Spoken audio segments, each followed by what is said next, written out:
ఆంధ్రప్రదేశ్ మరియు తెలంగాణ రాష్ట్రాల్లో TET DSC పరీక్షలకు సన్నద్ధమవుతున్నటువంటి అభ్యర్థులందరికీ నమస్కారం. నేను సైకాలజీ లక్ష్మీ గణేష్.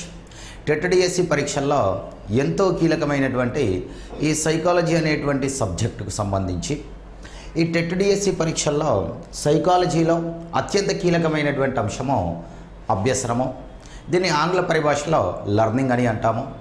ఎవరైతే ఈ వీడియో పాఠ్యాంశమునే మన యూట్యూబ్ ఛానల్లో మొట్టమొదటగా వీక్షిస్తున్నారో దయచేసి మీరు ఈ వీడియో పాఠ్యాంశమును వీక్షించడానికి పూర్వము మనకు లర్నింగ్కు సంబంధించి పార్ట్ 1 వీడియో మీకు యూట్యూబ్లో అందుబాటులో ఉంటుంది. ఆ పార్ట్ 1 వీడియోను వీక్షించండి.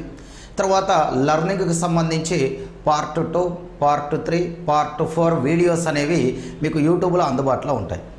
ఆ 4 పార్ట్స్ లర్నింగ్ వీడియోస్ను మీరు వీక్షించిన తర్వాత మాత్రమే ఈ వీడియో పాఠ్యాంశం పైన మీకు స్పష్టమైనటువంటి, సమగ్రమైనటువంటి, పరిపూర్ణమైనటువంటి, అర్థవంతమైనటువంటి అవగాహన అనేది ఏర్పడుతుంది. సో కావున ఈ వీడియోను వీక్షించడానికి పూర్వము మీరు లర్నింగ్కి సంబంధించి మన యూట్యూబ్ ఛానల్లో అందుబాటులో ఉన్నటువంటి వీడియోస్ను వీక్షించండి. ఆ తర్వాతే ఈ వీడియో పాఠ్యాంశం పైన మీకు స్పష్టమైనటువంటి అవగాహన ఏర్పడుతుంది. ఈ వీడియో సెషన్లో మనము సంసర్గవాదము లేదా ప్రవర్తనవాదాల్లో ఒక ప్రధానమైనటువంటి సిద్ధాంతము యత్నదోష అభ్యసన సిద్ధాంతం. దీన్ని ఆంగ్ల పరిభాషలో ట్రయల్ అండ్ ఎర్రర్ థియరీగా పేర్కొంటాం. ఈ సిద్ధాంతం గురించి మనం సమగ్రంగా పరిశీలిద్దాం. ట్రయల్ అండ్ ఎర్రర్ థియరీ, యత్నదోష అభ్యసన సిద్ధాంతం. ఇది సంసర్గవాదంను సమర్థిస్తూ జీవులలో అభ్యసనం ఏ విధంగా జరుగుతుందో వివరించేటువంటి సిద్ధాంతం. యత్నదోష అభ్యసన సిద్ధాంతం ఏ వాదంను సమర్థిస్తుంది అంటే సంసర్గవాదంను సమర్థిస్తుంది లేదా ప్రవర్తనవాదంను సమర్థిస్తుంది. సో ఈ యత్నదోష అభ్యసన సిద్ధాంతంను అమెరికా దేశానికి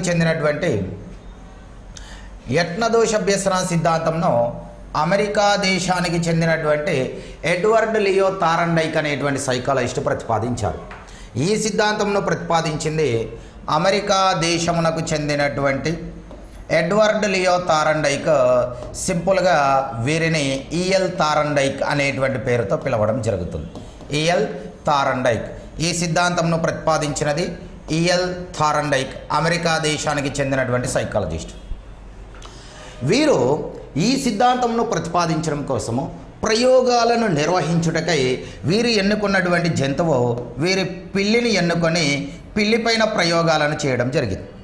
మనకు సంసర్గవాదాన్ని సమర్థిస్తూ పావ్లోవ్ వారి యొక్క సిద్ధాంతంను ప్రతిపాదించారు. పావ్లోవ్ గారు తన ప్రయోగాల నిర్వహణకై కుక్కను ఎన్నుకున్నారు.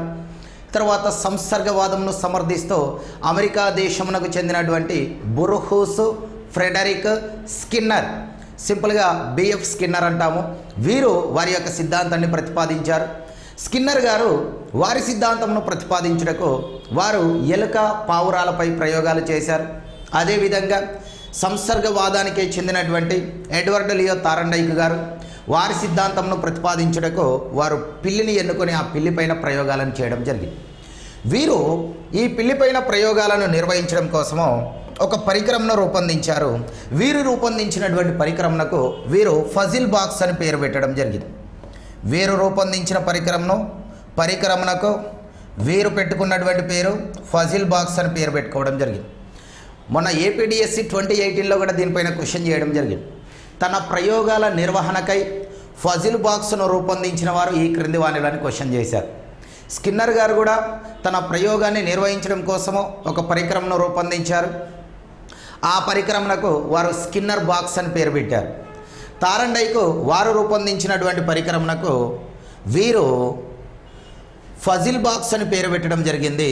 సో తన ప్రయోగాల నిర్వహణకై ఫజిల్ బాక్స్ను రూపొందించినటువంటి సైకాలజిస్ట్ ఎడ్వర్డ్ లియో థారండైక్.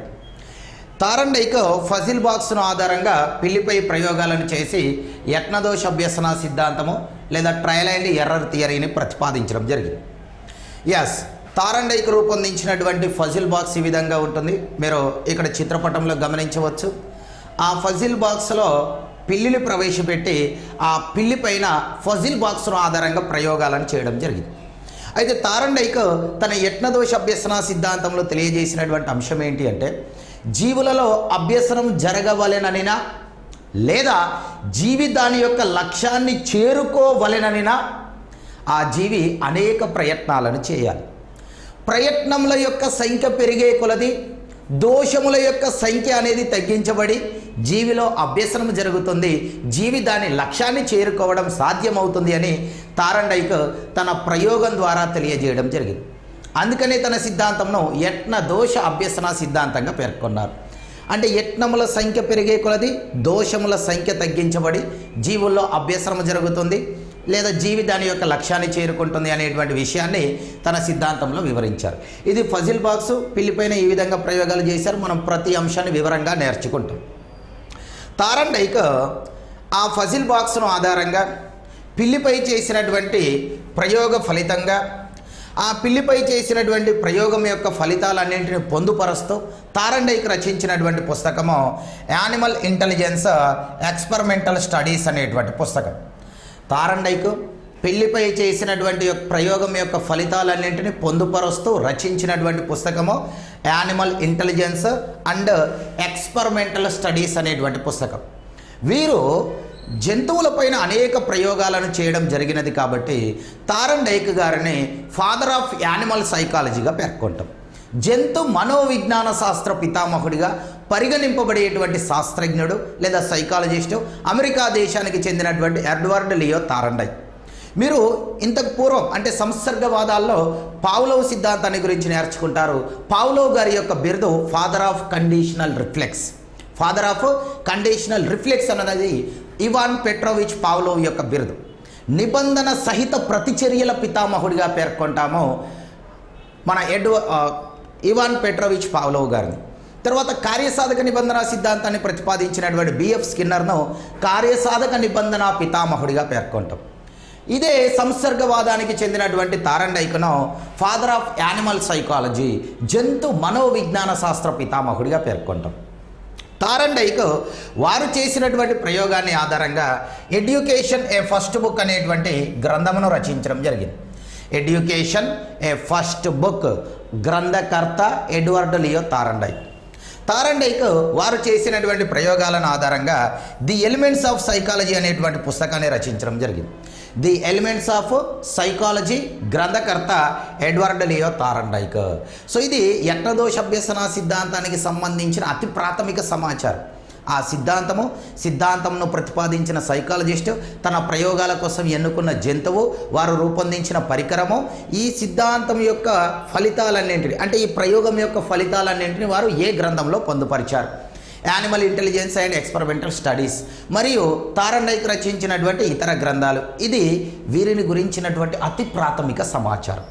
ఇప్పుడు మనం సిద్ధాంతం గురించి వివరంగా పరిశీలించినట్లయితే తారండైక్ యొక్క సిద్ధాంతం యత్న దోషాభ్యసన సిద్ధాంతం. వీరు పిల్లిపైన ప్రయోగాలను చేయడం జరిగింది.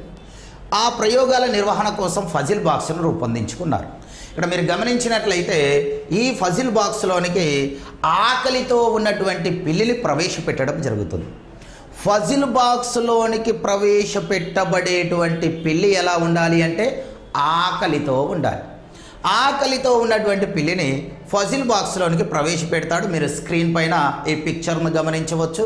పిల్లి ఆకలితో ఉంటుంది. ఆకలితో ఉన్నటువంటి పిల్లిని ఫజిల్ బాక్స్లోనికి పంపించడం జరుగుతుంది. ఫజిల్ బాక్స్లో ఉన్నటువంటి పిల్లి ఎలా ఉంది అంటే ఆకలితో ఉంది. ఆకలితో ఉన్నటువంటి పిల్లిని ఫజిల్ బాక్స్లోనికి ప్రవేశపెడతారు.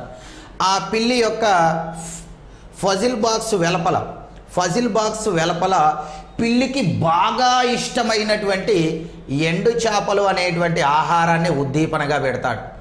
ఎండు చేపలు అనేటువంటి ఆహారమును ఉద్దీపనగా పెట్టడం జరుగుతుంది. ఎందుకు ఎండు చేపల్ని ఎన్నుకున్నాడు తారండైక్ అంటే ఎండు చేపలు పిల్లికి బాగా ఇష్టమైన ఆహారము. దట్టు ఆ పిల్లి విపరీతమైన ఆకలితో ఉంది. ఎండు చేపల నుండి ఒక రకమైనటువంటి వాసన వస్తుంది. ఆ వాసన ద్వారా దానిలో ఆకలి ప్రేరకాలు ఇంకా పెరిగి ఆ ఫజిల్ బాక్స్ నుంచి బయటకు వచ్చి ఆ ఎండు చేపల్ని ఆహారంగా తీసుకోవాలి అనేటువంటి సంసిద్ధత దానిలో జనిస్తుంది. సో ఆ విధంగా ఆకలితో ఉన్నటువంటి పిల్లిని ఫజిల్ బాక్స్లోనికి ప్రవేశపెడతాడు. ఫజిల్ బాక్స్ వెలుపల పిల్లికి బాగా ఇష్టమైనటువంటి ఎండు చేపలను ఉద్దీపనగా ఉంచడం జరుగుతుంది. ఎండు చేపలను ఉద్దీపనగా పెట్టాడు. ఎండు చేపలు ఎందుకు ఎండు చేపలనే తీసుకున్నాడు అంటే ఎండు చేపలు పిల్లికి బాగా ఇష్టమైనటువంటి ఆహారం. పిల్లి ఫజిల్ బాక్స్లో ఉంది, అది విపరీతమైన ఆకలితో ఉంది. ఫజిల్ బాక్స్ వెలుపల దానికి బాగా ఇష్టమైనటువంటి ఎండు చేపలు అనేటువంటి ఆహారం ఉంది. ఇప్పుడు పిల్లి ఈ ఆకలి నుండి ప్రేరణను పొందడం జరుగుతుంది. ఆకలి నుండి ప్రేరణను పొందినటువంటి పిల్లి ఈ ఫజిల్ బాక్స్ మొత్తంగా తిరుగుతూ ప్రతిస్పందిస్తుంది. ఫజిల్ బాక్స్ మొత్తంగా ఇక్కడ గమనించినట్లయితే ఫజిల్ బాక్స్ మొత్తంగా తిరుగుతూ ప్రతిస్పందిస్తుంది. అలా ప్రతిస్పందించడం ద్వారా పిల్లికి ఎలాంటి ఫలితం అనేది రాదు. ఫజిల్ బాక్స్లో రక్కడం ద్వారా ప్రతిస్పందిస్తుంది. అలా ప్రతిస్పందించడం ద్వారా పిల్లికి ఎలాంటి ఫలితం రాదు. ఫజిల్ బాక్స్ యొక్క ఊచలను చీల్చుకొని బయటకు రావడానికి ప్రయత్నిస్తుంది. ఈ ఊసలను చీల్చుకొని రావడానికి ప్రయత్నిస్తుంది. అయినా కానీ పిల్లికి ఏ విధమైనటువంటి ఫలితం లభించదు. ఇట్లా తిరగడం ద్వారా ప్రతిస్పందిస్తుంది, రక్కడం ద్వారా ప్రతిస్పందిస్తుంది, ఊసలను చీల్చుకొని బయటకు రావడం ద్వారా ప్రతిస్పందిస్తుంది. ఇన్ని ప్రయత్నాలు చేసిన తర్వాత ఆ పిల్లి ఈ ఫజిల్ బాక్స్ యొక్క ఈ మీటను నొక్కుట ద్వారా ప్రతిస్పందిస్తుంది. మీటను నొక్కగానే ఫజిల్ బాక్స్ యొక్క తలుపులు తెరుచుకుంటాయి. ఫజిల్ బాక్స్ తలుపులు తెరుచుకోగానే ఆ పిల్లి ఇక్కడ మీరు గమనించవచ్చు, ఫజిల్ బాక్స్ నుంచి బయటకు వచ్చేసి ఆ ఎండు చేపలను ఆహారంగా తీసుకుంటుంది. ఎండు చేపలను ఆహారంగా తీసుకోవడం జరుగుతుంది. ఇక్కడ మీరు గమనించినట్లయితే వీరి సిద్ధాంతంలో పిల్లి ఆకలితో ఉంది. ఆ పిల్లి ఆకలి నుండి ప్రేరణను పొందడం జరుగుతుంది. అంటే వీరి సిద్ధాంతంలో పిల్లి యొక్క ఆకలి అనేది ఏమవుతుంది అంటే ప్రేరణ అవుతుంది. ఎండు చేపలు అనేది ఆహారం అనేది ఎప్పుడు కూడా ఉద్దీపన అవుతుంది. ఆహారము ఉద్దీపన అవుతుంది. ఈ ఉద్దీపనను చూసినటువంటి పిల్లి ఆ ఫజిల్ బాక్స్లో తిరగడం ద్వారా ప్రతిస్పందిస్తుంది, కానీ ఫలితం రాదు. రక్కడం ద్వారా ప్రతిస్పందిస్తుంది, ఫలితం రాదు. ఊసలను చీల్చడానికి ప్రతిస్పందిస్తుంది, ఫలితం రాదు. మీట నొక్కడం ద్వారా ప్రతిస్పందిస్తుంది, ఫజిల్ బాక్స్ తలుపులు తెరుచుకుంటాయి. అంటే ఈ సిద్ధాంతంలో మీట నొక్కడం అన్నది ప్రతిస్పందన అవుతుంది. మీట నొక్కడము ప్రతిస్పందన. మీట నొక్కడం అనేది ప్రతిస్పందన. సో ఇప్పుడు ఫజిల్ బాక్స్ తలుపులు తెరుచుకుంటాయి. పిల్లి ఫజిల్ బాక్స్ నుంచి బయటకు వస్తుంది. ఆ ఎండు చేపలను ఆహారంగా తీసుకుంటుంది. అయితే ఎండు చేపలను మొత్తంగా ఆహారంగా తీసుకోవడానికి తారండైకి అవకాశం ఇవ్వడు. ఆ ఎండు చేపలను కొద్దిగా ఆహారంగా తీసుకోగానే తారండైకి మళ్ళీ ఆ పిల్లిని ఆ ఫజిల్ బాక్స్లోనికి పంపిస్తాడు. పిల్లి అసలే ఆకలితో ఉంది. ఎండు చేపలు అనే దానికి ఇష్టమైన ఆహారం దాని కళ్ళ ఎదురుగా ఉంది. ఆ ఎండు చేపలను అది చేరుకోలేకపోతుంది. అంటే ఈ ఫజిల్ బాక్స్ తలుపులు అనేవి అవరోధంగా నిలుస్తున్నవి. ఇప్పుడు పిల్లి ఆ ఆహారం యొక్క రుచిని ఒకసారి చూసినది. ఇప్పుడు దీంతో ఆ పిల్లిలో ఆ ప్రేరణ అనేది ఇంకా అధికమవుతుంది. ఆ ప్రేరణ అధికం కావడం ద్వారా పిల్లి ఈ ఫజిల్ బాక్స్లో మళ్ళీ ప్రయత్నాలు చేస్తుంది. అంటే మొట్టమొదటిసారిగా పిల్లి ఈ ఫజిల్ బాక్స్ నుంచి బయటకు రావడానికి ఎన్ని ప్రయత్నాలను తీసుకున్నదో, రెండవ సందర్భంలో మొదటిసారి తీసుకున్నటువంటి ప్రయత్నాల కంటే తక్కువ ప్రయత్నాల్లోనే రెండవ సందర్భంలో పిల్లి ఫజిల్ బాక్స్ నుంచి బయటకు రావడంను తారండైకి గమనించాడు. అంటే మొదటిసారి పిల్లి ఫజిల్ బాక్స్ నుంచి బయటకు రావడానికి ఎంత సమయమును తీసుకున్నదో, ఎన్ని ప్రయత్నాలను చేసినదో, రెండవ సందర్భంలో అంతకంటే తక్కువ సమయంలోనే, అంతకంటే తక్కువ ప్రయత్నాల్లోనే ఫజిల్ బాక్స్ నుంచి బయటకు వచ్చి ఎండు చేపలను ఆహారంగా తీసుకొని దాని ఆకలిని తీర్చుకోవడం జరిగింది. అంటే దాని లక్ష్యాన్ని చేరుకోవడం జరిగింది. తారండైకి ఎప్పుడు కూడా పిల్లి సంపూర్ణంగా ఆహారాన్ని తీసుకోవడానికి అవకాశం ఇవ్వడు. పిల్లి కొద్దిగా ఆహారాన్ని తీసుకోగానే దాన్ని మళ్ళీ తీసుకుని వెళ్ళి ఫజిల్ బాక్స్లో పడేస్తాడు. ఇప్పుడు మూడవ సందర్భంలో ఆ పిల్లి రెండవ సందర్భంలో తాను ఎన్ని ప్రయత్నాలను చేసినదో, ఎంత సమయాన్ని తీసుకున్నదో, అంతకంటే తక్కువ ప్రయత్నాల్లోనే, అంతకంటే తక్కువ సమయంలోనే ఫజిల్ బాక్స్ నుండి బయటకు రావడంను గమనించాడు. మూడవ సందర్భంలో పిల్లి ఎన్ని ప్రయత్నాల ద్వారా ఫజిల్ బాక్స్ నుండి బయటకు వచ్చిందో, ఎంత సమయంలో ఫజిల్ బాక్స్ నుండి బయటకు వచ్చిందో, నాలుగవ సందర్భంలో అంతకంటే తక్కువ సమయంలోనే, అంతకంటే తక్కువ ప్రయత్నాల్లోనే ఫజిల్ బాక్స్ నుండి బయటకు రావడంను తారండైకి గమనించాడు. ఇక చివరగా అసలు ఏ ప్రాంతంలో ప్రయత్నించినట్లయితే ఫజిల్ బాక్స్ యొక్క తలుపులు తెరుచుకుంటున్నాయో కేవలము ఆ ప్రాంతానికి మాత్రమే పిల్లి దాని యొక్క ప్రయత్నాలను పరిమితం చేస్తుంది. అంటే ప్రారంభంలో ఫజిల్ బాక్స్ మొత్తంగా తిరుగుట ద్వారా ప్రతిస్పందిస్తుంది, రక్కుట ద్వారా ప్రతిస్పందిస్తుంది, ఊచలను చీల్చుటకు ప్రతిస్పందిస్తుంది, మీట నొక్కుట ద్వారా ప్రతిస్పందిస్తుంది. చివరిగా ఏమవుతుంది? మీట నొక్కుట ద్వారా అది దాని యొక్క లక్ష్యాన్ని చేరుకుంటుంది అనేటువంటి విషయాన్ని అది గ్రహించింది. కాబట్టి ఇతర రకాలుగా ప్రతిస్పందించడంను మానుకుంటుంది పిల్లి. ఇప్పుడు పిల్లి ఆకలితో ఉన్నప్పుడు ఏం చేస్తుంది అంటే సరాసరి మీట నొక్కుతుంది. మీట నొక్కగానే ఆ ఫజిల్ బాక్స్ యొక్క తలుపులు తెరుచుకుంటాయి అనేటువంటి విషయంను అది గ్రహించడం జరిగింది. అంటే మీట నొక్కుటకు ఆ తలుపులు తెరుచుకున్నటకు మధ్య ఇక్కడ బంధం అనేది ఏర్పడుతుంది. ఇది తారండైకి చేసినటువంటి ప్రయోగం. అంటే ప్రయత్నాల సంఖ్య పెరిగే కొలది దోషాల సంఖ్య అనేది తగ్గించబడుతుంది. చివరగా ఎక్కడ ప్రయత్నిస్తే జీవి దాని యొక్క లక్ష్యాన్ని చేరుకుంటుందో ఆ ప్రాంతానికి మాత్రమే దాని యొక్క ప్రయత్నాలను పరిమితం చేయడం జరుగుతుంది. దీని ఆధారంగా తారండైకి తన సిద్ధాంతాన్ని వివరించాడు.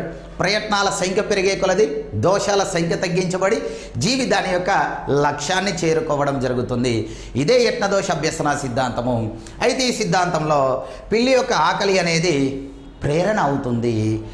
పిల్లికి ఎండు చేపలను తారండైకి ఉద్దీపనగా ప్రయోగించాడు. మీట నొక్కడం అనేది ప్రతిస్పందన అవుతుంది.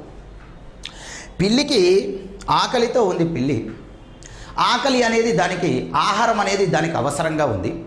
అవసరాల నుండి ప్రేరణ అనేది జనిస్తుంది. మీరు ప్రేరణలో నేర్చుకుంటారు. అవసరాలు అంటే ప్రేరణ అనేది ఎప్పుడు కూడా అవసరాలతో ముడిపడి ఉంటుంది. ఇప్పుడు పిల్లికి ఆహారం అనేది అవసరంగా ఉంది కాబట్టే దాంట్లో ప్రేరణ అనేది కలుగుతుంది.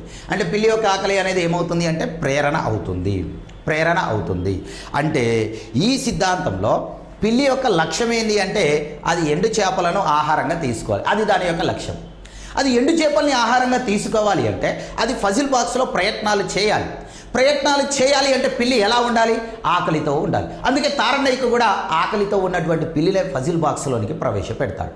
సో ఆకలి నుండి పిల్లిలో ఆ ఫజిల్ బాక్స్లో ప్రయత్నాలు చేయుటకు కావలసినటువంటి సంసిద్ధత అనేది జనిస్తుంది. సో కావున ఈ సిద్ధాంతంలో పిల్లి దాని యొక్క లక్ష్యాన్ని చేరుకోవాలి అంటే చేరుకున్నటకు కావలసినటువంటి ప్రయత్నాలను చేయాలి అంటే తప్పనిసరిగా ఆ పిల్లిలో సంసిద్ధత ఉండాలి. ఆ సంసిద్ధత దానికి ఎలా జనిస్తుంది అంటే అది ఆకలితో ఉంది కాబట్టి దానిలో సంసిద్ధత జనిస్తుంది. ఆ ఆకలి నుండి అది ప్రేరణను పొందుతుంది. కావున తారండైకి యొక్క సిద్ధాంతంను మనం ప్రేరణ కారక సిద్ధాంతంగా పేర్కొంటాం.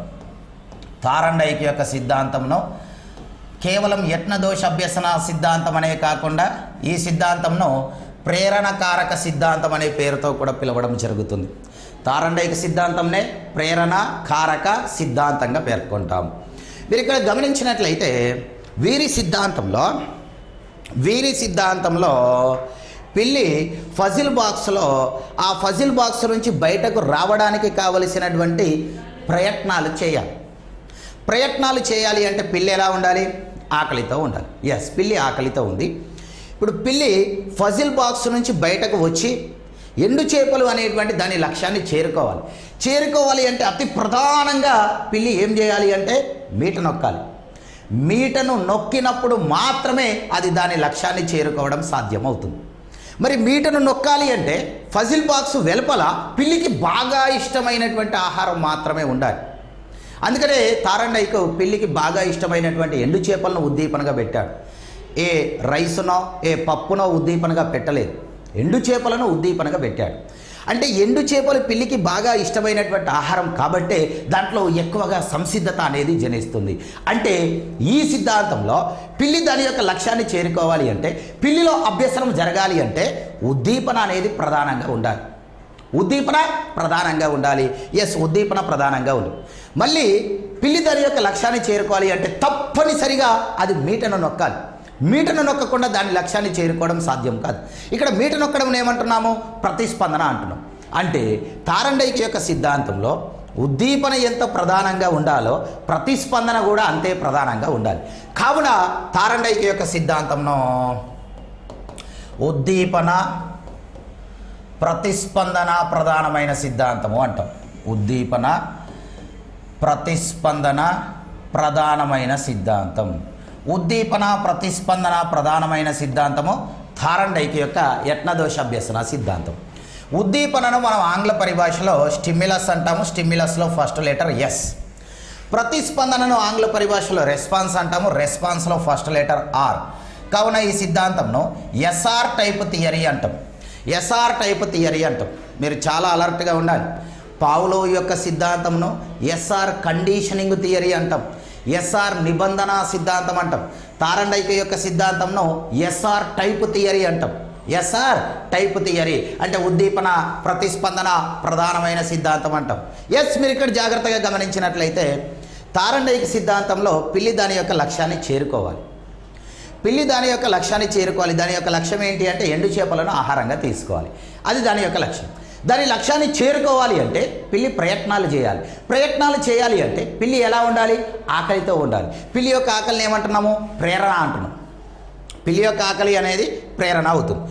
ఇక్కడ మీరు గమనించినట్లయితే పిల్లి ఆకలి నుండి ప్రేరణ పొందుతుంది. ప్రేరణ పొందుట ద్వారానే దాని లక్ష్యాన్ని చేరుకుంటుందా? సాధ్యం కాదు. ఏం చేయాలి? తప్పనిసరిగా మీట నొక్కాలి. మరి మీట నొక్కడం ఏమంటున్నాము? ప్రతిస్పందన అంటున్నాం. అంటే ఈ సిద్ధాంతంలో పిల్లి అనేది ఆకలితో ఉన్నప్పుడు మాత్రమే మీట నొక్కడం అనేది సాధ్యమవుతుంది. ఆకలితో ఉన్నప్పుడు మాత్రమే మీట నొక్కడం సాధ్యమవుతుంది. అంటే ప్రేరణకి ప్రతిస్పందనకి మధ్య ఒక బంధం అనేది ఏర్పడుతుంది.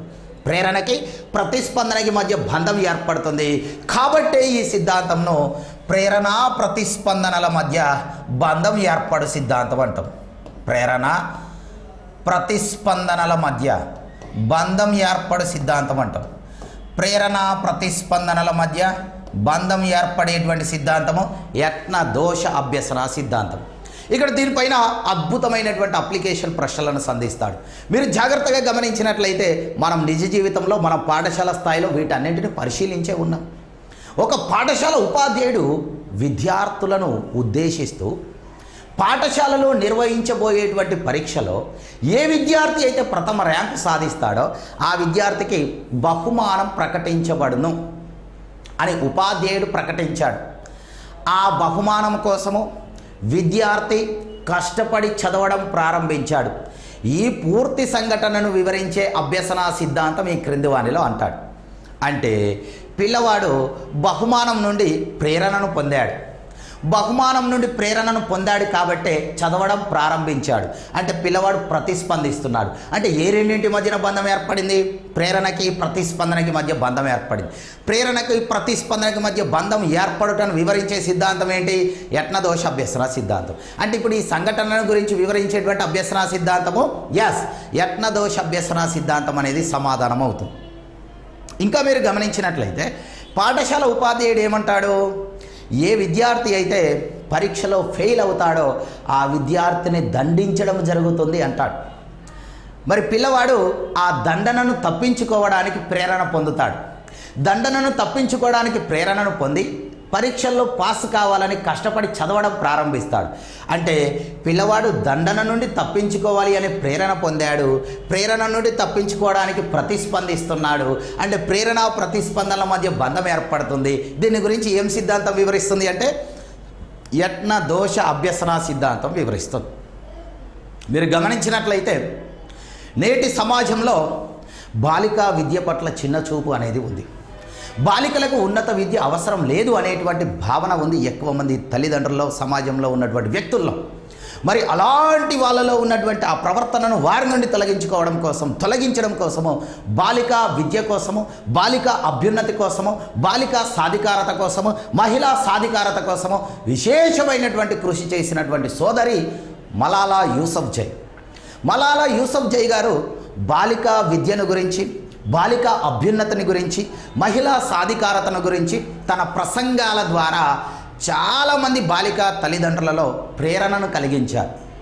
మరి వారి ప్రసంగాల ద్వారా బాలికా తల్లిదండ్రులలో ప్రేరణను కలిగించిన తర్వాత చాలామంది బాలికల యొక్క తల్లిదండ్రులు బాలికలకు సైతం ఉన్నత విద్యను అందించుటకు ముందుకు వచ్చారు.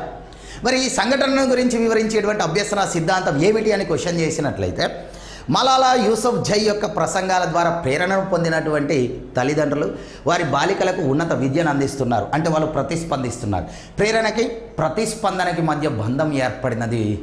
దాన్నే మనము యత్న దోష అభ్యసన సిద్ధాంతంగా పేర్కొంటాం. యత్న దోష అభ్యసన సిద్ధాంతం. ఈ అంశం పైన మనకు టెట్ డిఎస్సి పరీక్షలో ఈ విధమైనటువంటి అప్లికేషన్ ప్రశ్నలను సంధించుటకు అవకాశం అనేది ఉంటుంది. ఇక్కడ మీరు జాగ్రత్తగా గమనించినట్లయితే ఈ సిద్ధాంతంలో ప్రేరణకి ప్రతిస్పందనకి మధ్య బంధం ఏర్పడుతుంది. ప్రేరణకి ప్రతిస్పందనకి మధ్య బంధం ఏర్పడుతుంది. సంసర్గం అంటేనే రెండు అంశాల మధ్యన బంధాన్ని ఏర్పరచడము. ఈ సిద్ధాంతం సంసర్గవాదాన్ని సమర్థిస్తుంది కాబట్టి ఈ సిద్ధాంతంను బంధ సిద్ధాంతంగా పేర్కొంటాం. బంధ సిద్ధాంతం, దీన్ని బాండ్ థియరీగా పేర్కొంటాం. బంధమునే సంధానం అని అంటాము కాబట్టి ఈ సిద్ధాంతంను సంధానవాదంగా పేర్కొంటాం. సంధానవాదంగా పేర్కొంటాం. దీన్ని సంధానవాదంగా పేర్కొంటాం. తారండైకి ఈ సిద్ధాంతం ద్వారా తెలియజేసినటువంటి అతి ప్రధానమైనటువంటి అంశం ఏంటి అంటే అభ్యసనం అనేది అనేక ప్రయత్నాల ద్వారా సాధ్యమవుతుంది అంటారు. తారండైకి ఏమంటారు అంటే ఏదేని ఒక నూతన విషయముల యొక్క అభ్యసనం అనేది నూతన విషయం యొక్క అభ్యసనం అనేది 4 నుండి 6 ప్రయత్నాల ద్వారా సాధ్యమవుతుంది అంటారు. ఏదేని ఒక కొత్త విషయంను మనం నేర్చుకోవడము 4 నుండి 6 ప్రయత్నాల ద్వారా సాధ్యమవుతుంది. అంటే ఏదైనా ఒక విషయంను నేర్చుకోవడం అనేది ఎక్కువ ప్రయత్నాల ద్వారా సాధ్యమవుతుంది. ఎక్కువ ప్రయత్నాల ద్వారా సాధ్యమవుతుంది కాబట్టి ఈ సిద్ధాంతంను ప్రయత్నపూర్వక అభ్యసన సిద్ధాంతం అంటాం. ప్రయత్నపూర్వక అభ్యసన సిద్ధాంతము లేదా యత్నపూర్వక అభ్యసన సిద్ధాంతం అంటాం. ప్రయత్నపూర్వక అభ్యసన సిద్ధాంతము లేదా యత్నపూర్వక అభ్యసన సిద్ధాంతము అనేటువంటి పేర్లతో ఈ సిద్ధాంతంను పిలవడం జరుగుతుంది. ఇక్కడ మీరు గమనించినట్లయితే మానవుడు లేదా ఏ వ్యక్తి అయినా సరే కాళ్ళను చేతులను ఆధారంగా ఏ విషయాన్ని నేర్చుకోవాలి అన్నా ఏ నైపుణ్యమును పొందాలి అన్నా అనేక ప్రయత్నాల ద్వారానే సాధ్యమవుతుంది. అంటే పిల్లవాడు సైకిల్ తొక్కడం నేర్చుకోవాలి, ఏక ప్రయత్నంలో సాధ్యమవుతుందా? అనేక ప్రయత్నాలు చేయాలి. పిల్లవాడు సైకిల్తో ప్రారంభంలో ఎక్కువ తప్పులు చేస్తాడు. పిల్లవాడు సైకిల్ తొక్కడంను సాధన చేసినట్లయితే అంటే ప్రయత్నాల సంఖ్య పెరిగే కొలది దోషాల సంఖ్య తగ్గించబడి వాడు సైకిల్ తొక్కడంలో నైపుణ్యం పొందుతాడు. అంటే సైకిల్ తొక్కడం నేర్చుకోవడంను వివరించేటువంటి అభ్యసన సిద్ధాంతం ఏంటి అంటే యట్నదోష అభ్యసన సిద్ధాంతం. ఈదడం నేర్చుకోవాలి, ఏక ప్రయత్నంలో వస్తుందా? రాదు. అనేక ప్రయత్నాలు చేయాలి. ప్రారంభంలో ఎక్కువ తప్పులు చేస్తాం. ప్రయత్నాల సంఖ్య పెరిగే కొలది దోషాల సంఖ్య తగ్గించబడి ఈదడంలో నైపుణ్యం పొందుతాం. అంటే పిల్లవాడు సైకిల్ తొక్కడం కానీ ఈదడం కానీ చేతిరాతను మెరుగుపరుచుకోవడం కానీ ఈ సూక్ష్మీకృత నైపుణ్యాలు అంటే ఎంబ్రాయిడరీ కానీ లేదా టైప్ రైటింగ్ కానీ లేదా కంప్యూటర్ కీబోర్డ్ నేర్చుకోవడం కానీ లేదా కుట్టు మిషన్ కానీ లేదా గాలిపటాల తయారీ కానీ క్రీడా నైపుణ్యాలు కానీ మొదలైన వాటన్నింటినీ పొందడంను వివరించేటువంటి అభ్యసన సిద్ధాంతం ఏంటి అంటే యత్నదోష అభ్యసన సిద్ధాంతం. అంటే కాళ్ళను చేతులను ఆధారంగా మనం ఏ నైపుణ్యమును పొందవలెనైనా అది అనేక ప్రయత్నాల ద్వారానే సాధ్యమవుతుంది. మరి కాళ్ళను చేతులను ఆధారంగా పొందేటువంటి నైపుణ్యాలని చలన కౌశలాలు అంటాము.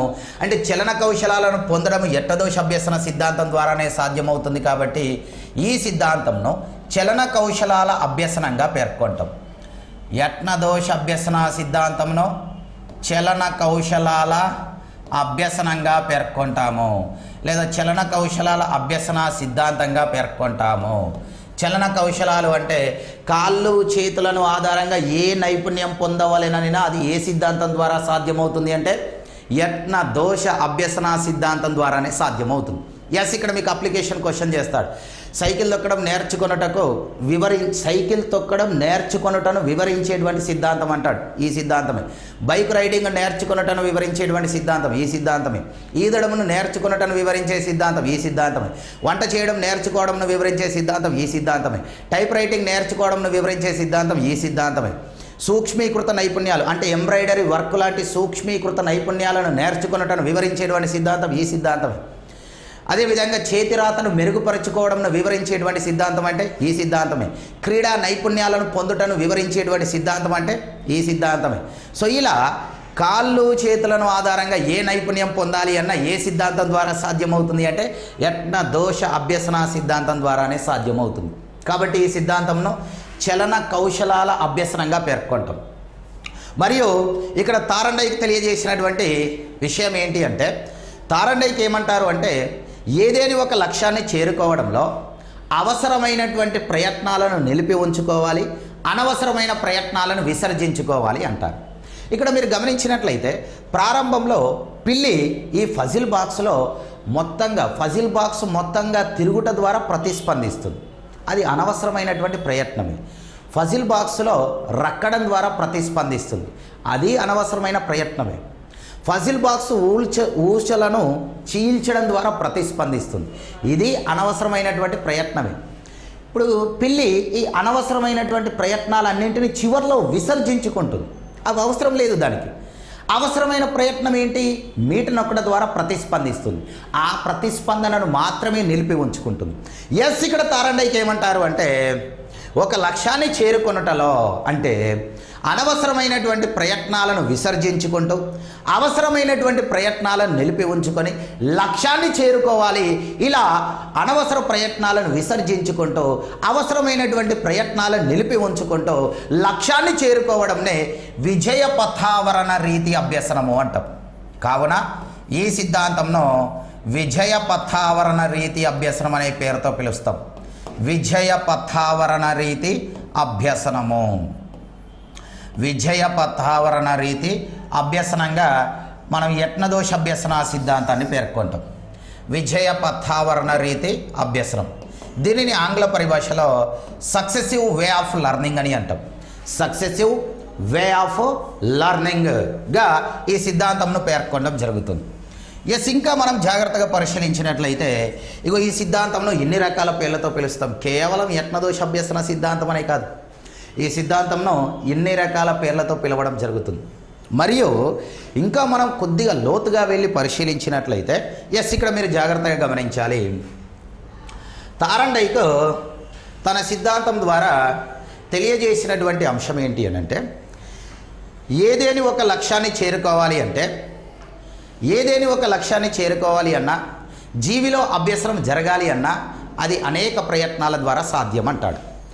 ఎస్, ఇక్కడ తారండైక్ను పరిశీలిస్తే వీరు లక్ష్య సాధన అనేది అనేక ప్రయత్నాల ద్వారా సాధ్యమవుతుంది అంటారు. లక్ష్య సాధన ఎక్కువ ప్రయత్నాల ద్వారా సాధ్యమవుతుంది అంటారు. అయితే తారండైక్ను విమర్శిస్తూ జర్మన్ దేశానికి చెందినటువంటి వోల్ఫ్ గ్యాంగ్ కోహిలర్ తన సిద్ధాంతాన్ని ప్రతిపాదించారు. ఇక్కడ తారండైక్ ఏమంటారు అంటే లక్ష్యాన్ని చేరుకోవడంలో అనేక ప్రయత్నాలు చేయాలి.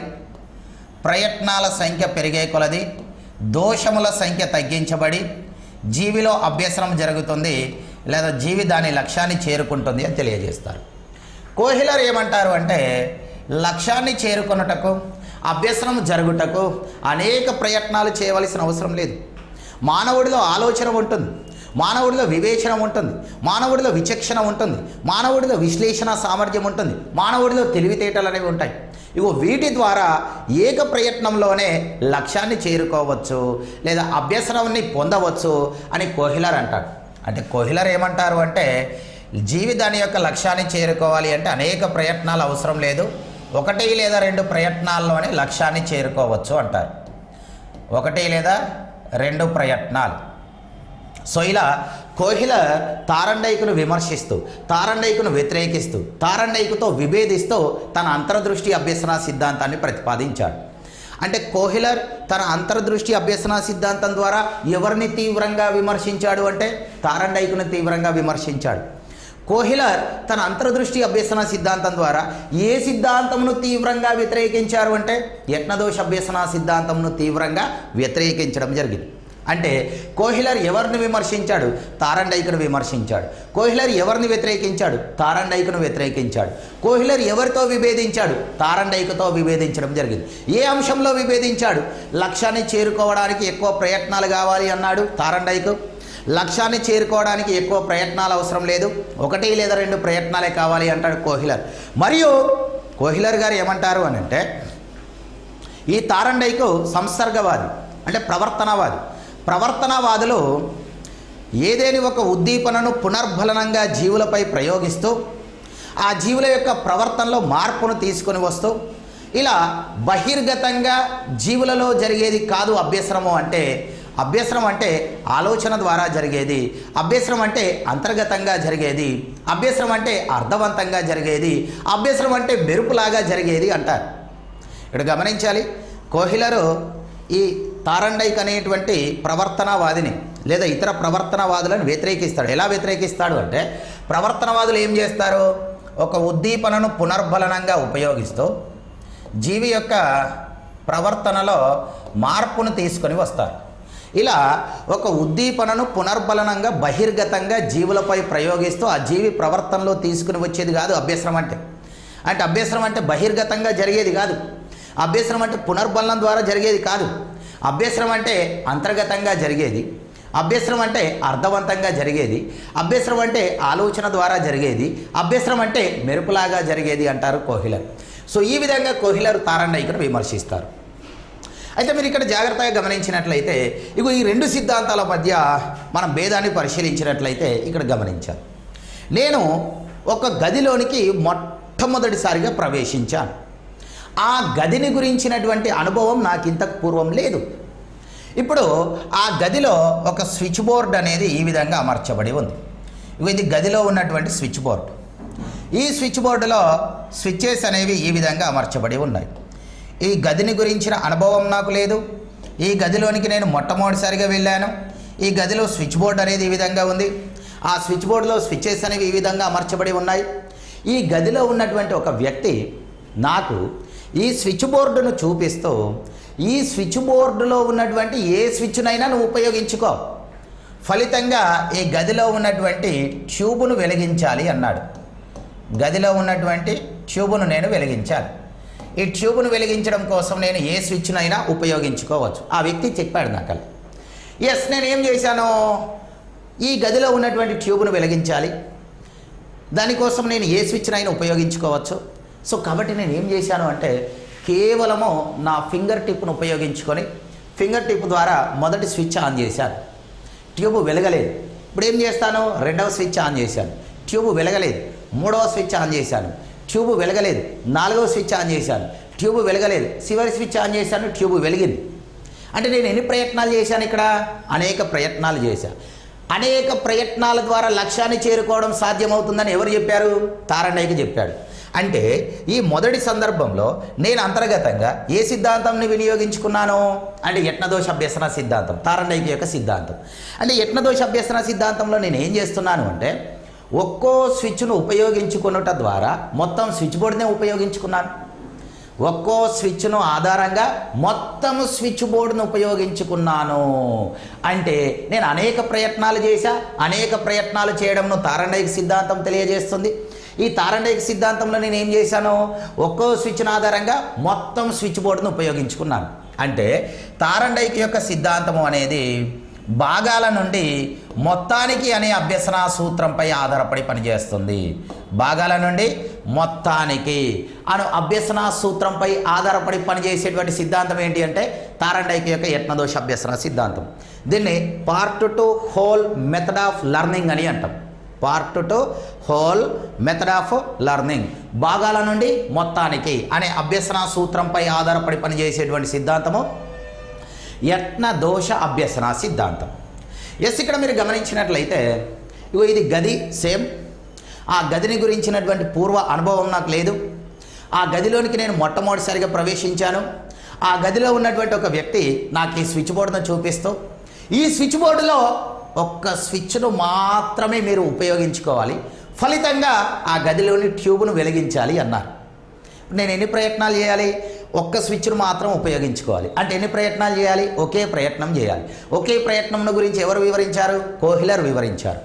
సో ఇప్పుడు నేను ఏం చేస్తున్నాను అంటే, ఆ స్విచ్ బోర్డును గురించి మొత్తంగా పరిశీలిస్తూ, స్విచ్ బోర్డును గురించి మొత్తంగా ఆలోచిస్తూ, స్విచ్ బోర్డును గురించి మొత్తంగా పరిశీలించి మొత్తంగా ఆలోచిస్తూ ఒక్క స్విచ్ను ఎన్నుకున్నాను. ఇగో ఈ స్విచ్ను ఆన్ చేశాను. అంటే ఎన్ని ప్రయత్నాలు చేశా, ఒకే ప్రయత్నం చేశా. ఒకే ప్రయత్నం ద్వారా లక్ష్యాన్ని చేరుకోవచ్చు అని తెలియజేసింది ఎవరు, కోహిలర్ తెలియజేశారు. అంటే ఇప్పుడు నేను ఈ రెండవ సందర్భంలో ఏ సిద్ధాంతాన్ని ఆధారంగా ఈ సమస్యను పరిష్కరించుకుంటున్నాను అంటే అంతర్దృష్టి అభ్యసన సిద్ధాంతాన్ని ఆధారంగా. మరి అంతర్దృష్టి అభ్యసన సిద్ధాంతంలో నేను ఏం చేస్తున్నాను, మొత్తము స్విచ్ బోర్డును గురించి ఆలోచన చేస్తూ ఒక్క స్విచ్ను ఎన్నుకున్నాను, ఒక స్విచ్ను ఆన్ చేశాను. అంటే మొత్తాన్ని గురించి ఆలోచిస్తూ ఒక స్విచ్ను ఆన్ చేశాను. అంటే కోహిలర్ యొక్క సిద్ధాంతము మొత్తం నుండి భాగాలకు అనే అభ్యసన సూత్రంపై ఆధారపడి పనిచేస్తుంది. మొత్తం నుండి భాగాలకు, whole to part method of learning అని అంటాం. ఎస్ ఇది. సో ఇది ఈ సిద్ధాంతానికి సంబంధించినటువంటి ఇట్లాంటి సమాచారం. అంటే ఈ అంశం పైన మనకు అప్లికేషన్ ప్రశ్న సంధిస్తాడు. ఇక్కడ మీరు గమనించినట్లయితే ఒక పాఠశాల విద్యార్థి ఇనుము వేడి చేసినట్లయితే వ్యాకోచించే స్వభావాన్ని కలిగి ఉంటుందనే విషయాన్ని గమనించాడు. రాగి వేడి చేసినట్లయితే వ్యాకోచించే స్వభావాన్ని కలిగి ఉంటుంది అనేటువంటి విషయాన్ని గమనించాడు. రాగి అదేవిధంగా బంగారం వేడి చేసినట్లయితే వ్యాకోచించేటువంటి స్వభావాన్ని కలిగి ఉంటుంది అనేటువంటి విషయాన్ని తెలుసుకున్నాడు. ఇప్పుడు ఆ పిల్లవాడు లోహాలన్నీ వేడి చేసినట్లయితే వ్యాకోచించే స్వభావాన్ని కలిగి ఉంటాయి అనేటువంటి భావనని ఏర్పరచుకున్నాడు. దీనిని గురించి వివరించు అభ్యసన సిద్ధాంతం ఈ క్రింది వానిలో అంటాడు. అంటే పిల్లవాడు ఇనుము అనేటువంటి ఒక భాగము, రాగి అనే ఒక భాగము, బంగారం అనేటువంటి భాగాల నుండి లోహాలు అనేటువంటి మొత్తానికి వెళ్తున్నాడు. అంటే భాగాల నుండి మొత్తానికి అనే అభ్యసన సూత్రంపై ఆధారపడి పనిచేసే సిద్ధాంతము యత్న దోష అభ్యసన సిద్ధాంతము. సో కాబట్టి ప్రశ్న ఇలా సంధించినట్లయితే మీరు సమాధానం చేయగలగాలి. ఇక్కడ అప్లికేషన్ సంధిస్తారు. ఒక పాఠశాల విద్యార్థి ఎగిరేవన్నీ పక్షులు అని నేర్చుకున్నాడు. ఎగిరేవన్నీ పక్షులు అని నేర్చుకున్నటువంటి విద్యార్థి పాఠశాల నుండి ఇంటికి వచ్చి తన ఇంటి పరిసరంలో కోడి ఎగరడాన్ని గమనించి కోడి ఒక పక్షి అనే భావనను ఏర్పరచుకున్నాడు. తన ఇంటి పరిసరాలలో పావురం ఎగరడాన్ని గమనించాడు. పావురం ఒక పక్షి అనే భావనను ఏర్పరచుకున్నాడు. తన ఇంటి పరిసరాల్లో పిచ్చుక ఎగరడంను గమనించాడు. పిచ్చుక ఒక పక్షి అనే భావనను ఏర్పరచుకున్నాడు. దీన్ని గురించి వివరించు అభ్యసన సిద్ధాంతం ఈ క్రింది వానిలో అని క్వశ్చన్ చేసినట్లయితే పిల్లవాడు ఎగిరేవన్నీ పక్షులు అంటే మొత్తం నుండి కోడి అనే ఒక భాగానికి వచ్చాడు, పావురం అనే మరో భాగానికి వచ్చాడు, పిచ్చుక అనే భాగానికి వచ్చాడు. అంటే మొత్తం నుండి భాగాలకనే అభ్యసన సూత్రంపై ఆధారపడి పనిచేసేటువంటి సిద్ధాంతము కోహ్లర్ యొక్క అంతర్దృష్టి అభ్యసన సిద్ధాంతము. ఇక్కడ మీరు గమనించినట్లయితే ఈ అంతర్దృష్టి అభ్యసన సిద్ధాంతంను మనం ఇన్ని రకాల పేర్లతో పిలవడంతో పాటుగా అంతర్దృష్టి అభ్యసన సిద్ధాంతం అన్నది భాగాల నుండి మొత్తానికి అనేటువంటి అభ్యసన సూత్రంపై ఆధారపడు సిద్ధాంతంగా పేర్కొంటాం. అంటే యత్నదోష అభ్యసన సిద్ధాంతాన్ని ఇన్ని రకాల పేర్లతో పిలుస్తాము. ప్రతి అంశం పైన అప్లికేషన్స్ అందించడానికి అవకాశం ఉంటుంది. కాబట్టి ప్రతి విషయం పైన మనకు స్పష్టమైన, సమగ్రమైన, అర్థవంతమైన, పరిపూర్ణమైన అవగాహన అనేది ఉండాలి. ఈ సిద్ధాంతంను ప్రేరణాకారక సిద్ధాంతం అంటాం. ప్రేరణ ద్వారానే జీవితాన్ని లక్ష్యాన్ని చేరుకోవడం సాధ్యమవుతుంది. ఈ సిద్ధాంతంలో ఉద్దీపన ప్రతిస్పందన ప్రధానమైన సిద్ధాంతం అంటాం. దాన్ని ఎస్ఆర్ టైప్ థియరీ అంటాం. ఈ సిద్ధాంతంలో ప్రేరణకు ప్రతిస్పందనకు మధ్య బంధం ఏర్పడుతుంది కాబట్టి దీన్ని ప్రేరణ ప్రతిస్పందనల మధ్య బంధం ఏర్పడే సిద్ధాంతం అంటాం. దీన్నే బంధ సిద్ధాంతం లేదా బాండ్ థియరీ లేదా సంధానవాదం అనే పేర్లతో పిలుస్తాం. జీవిలో అభ్యసనం జరగడం కానీ జీవితాన్ని లక్ష్యాన్ని చేరుకోవడం కానీ అనేక ప్రయత్నాల ద్వారా సాధ్యమవుతుంది కాబట్టి దీన్ని ప్రయత్నపూర్వక అభ్యసన సిద్ధాంతం అని, యత్నపూర్వక అభ్యసన సిద్ధాంతం అని మొదలైన పేర్లతో పిలుస్తాం. ఈ అభ్యసన సిద్ధాంతంనే చలన కౌశలాల అభ్యసనంగా పేర్కొంటాం. చలన కౌశలాల అభ్యసనం దీనినే విజయ పతావరణ రీతి అభ్యసనంగా పేర్కొంటాం. సక్సెసివ్ వే ఆఫ్ లెర్నింగ్గా ఈ సిద్ధాంతాన్ని పేర్కొంటాము. ఈ సిద్ధాంతము భాగాల నుండి మొత్తానికి అనేటువంటి అభ్యసన సూత్రంపై ఆధారపడి పనిచేస్తుంది. సో ఇది తారండైక్ యొక్క యత్నదోష అభ్యసన సిద్ధాంతానికి సంబంధించినటువంటి ప్రాథమిక సమాచారం. తారండైక్ ఈ సిద్ధాంతమును ఆధారంగా తారండైక్ అభ్యసన ప్రధాన నియమాలు అని, అభ్యసన అనుబంధ నియమాలు అని రెండు రకాల నియమాలను ప్రతిపాదించారు. అభ్యసన ప్రధాన నియమాలు తారండైక్ ఈ సిద్ధాంతం ద్వారా అభ్యసన ప్రధాన నియమాలు మేజర్ లాస్ ఆఫ్ లెర్నింగ్ అంటాం. మేజర్ లాస్ ఆఫ్ లెర్నింగ్ అభ్యసన ప్రధాన నియమాలు అని, మైనర్ లాస్ ఆఫ్ లెర్నింగ్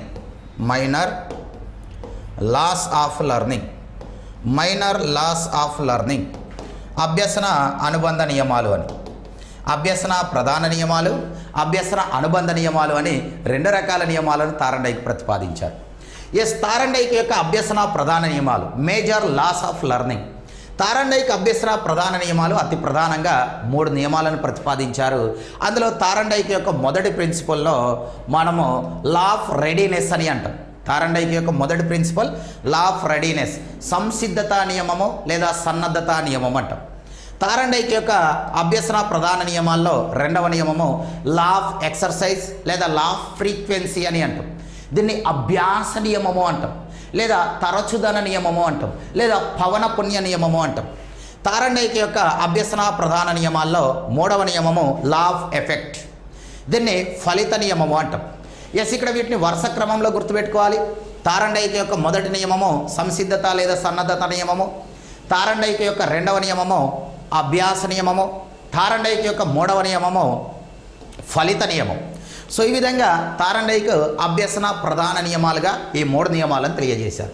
ఇప్పుడు ఒక్కో నియమం గురించి చాలా స్పష్టంగా వివరంగా మనం నేర్చుకోవాలి.